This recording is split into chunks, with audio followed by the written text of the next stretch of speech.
back to another edition of Baldwin and Creech. I'm Baldwin. And I'm Creech. And today what we want to talk about, we've talked a lot about style, clothes, and a lot of different things of that nature. This time we want to focus a little bit on the gentleman part of gentleman style. So today we're just going to cover just a few short topics about what does it mean to be a gentleman. For example, do you open the car door for her? Do you let her go through the door first? Do you walk on the proper side of the street? Do you listen attentively? That's a big What? That's a big one. Listening attentively. Mm-hmm. As men, sometimes when you're in the heat of an argument, sometimes we tend to turn it off. Yeah. We tune out. We're like, I'm not trying to hear that. Right. So those things are very big. It's a small thing, but it's very big that can promote a better relationship. Yes, and you may not think about it, but I think that is a crucial part of being a gentleman as well. If you slow it down and you listen instead of talking, you may learn something that you wouldn't have picked up otherwise. So yeah. Another thing, when you look at it, being a gentleman is very effective as a personal tool. It can get you in places that normally you may not ever get into. Case in point, you're in the workplace and your boss comes up and he says, I need somebody to go represent us because I'm unable to. And the second in command is out as well. But we know this great person, great personality, gentleman, somebody who's going to represent us well. And that being you, that could be you. And if that is you, that gives you an opportunity to move up in your company just because you're that guy that's extremely polite, extremely attentive when you're listening, extremely receptive to whether it be criticism or feedback. Those things carry you a long way in the professional world. Yeah, and your company probably has some type of company functions now and then where they may bring in food or ice cream or whatever it may be. A gentleman lets the ladies go first. You don't just because the food is there, you don't run up there and you make a plate first. You let the ladies go first. That's a gentleman. I mean, you're taking what you know from the outside and you bringing it to your professional life as well, and you let that translate over. There's almost no difference in the attitudes that you would use inside or outside of work. Yeah, and then those things that you do, they're getting noticed.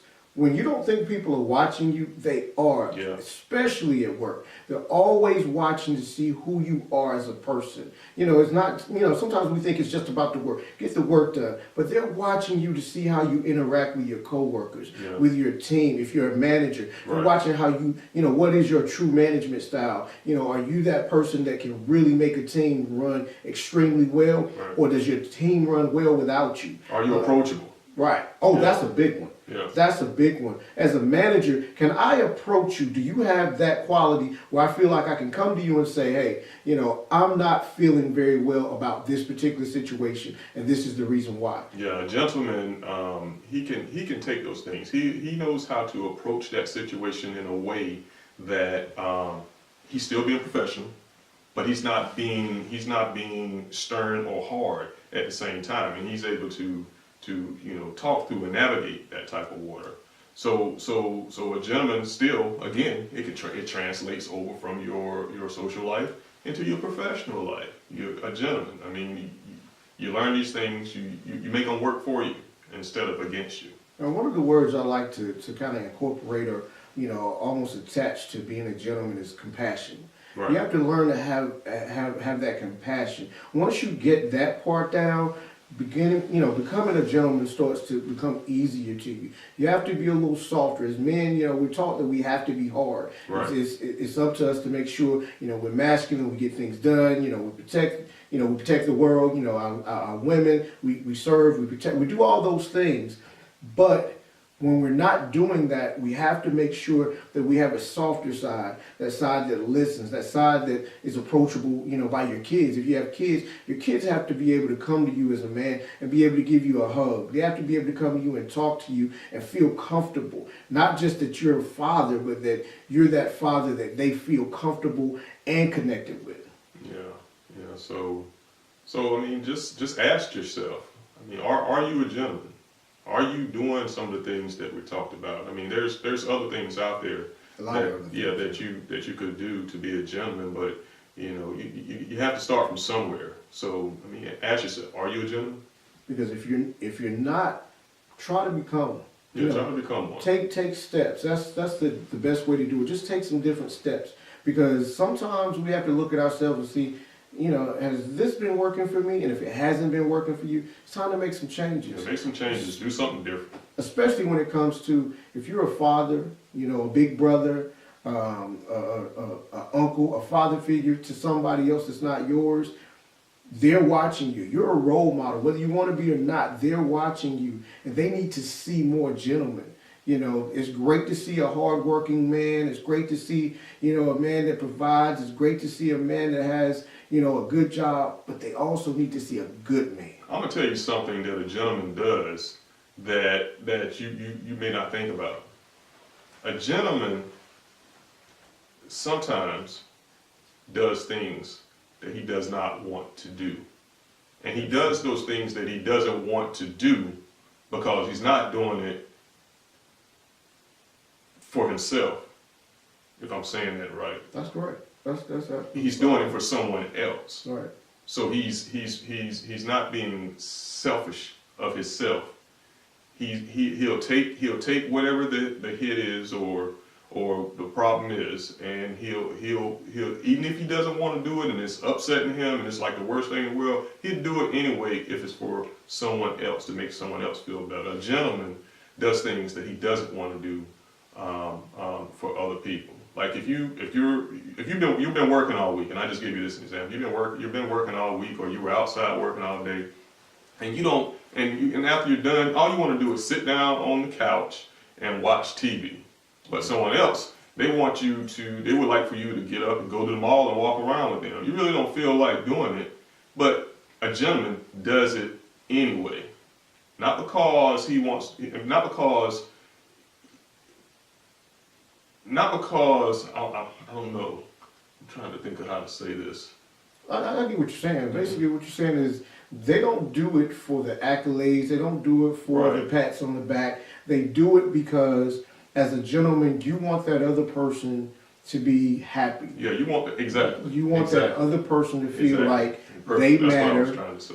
And that they're important to you. Yeah. And truthfully, as a gentleman, if they are important to you, you're going to have those moments where you really have to be selfless and say, hey, I'm really not feeling, like doing this or doing that, but you know what? This is my significant other. They've done so much for me. They've been a part of my life. They've given me so much.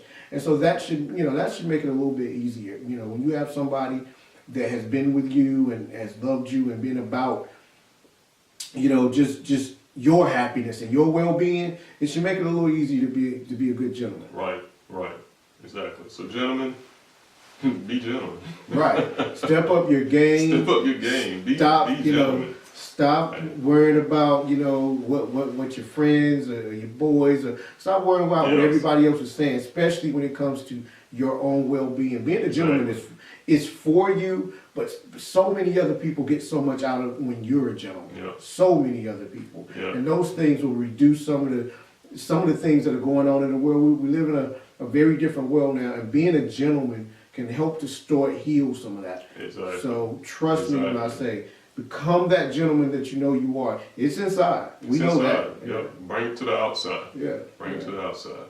So that's kind of what we did today for, just wanted to do something a little bit different than style. But style is a part of that. Being a gentleman is a style. Right. Integrate that to your style. Right. So we wanted to do that today, and I think we covered it a little bit. And so I'm pretty good with that. Yeah, I'm good with that. Good with it. So as always, make sure you guys are subscribing to our YouTube channel. We love the feedback. The support that you've given us so far has been tremendous and great. Also catch us on Instagram, Right. Facebook, and Twitter. Correct. Correct. Comment, like, and subscribe. Right. So take us out on your note. There is no excuse for good taste. Until next time. This has been Baldwin and Creech, Gentleman Style. You guys have a good one.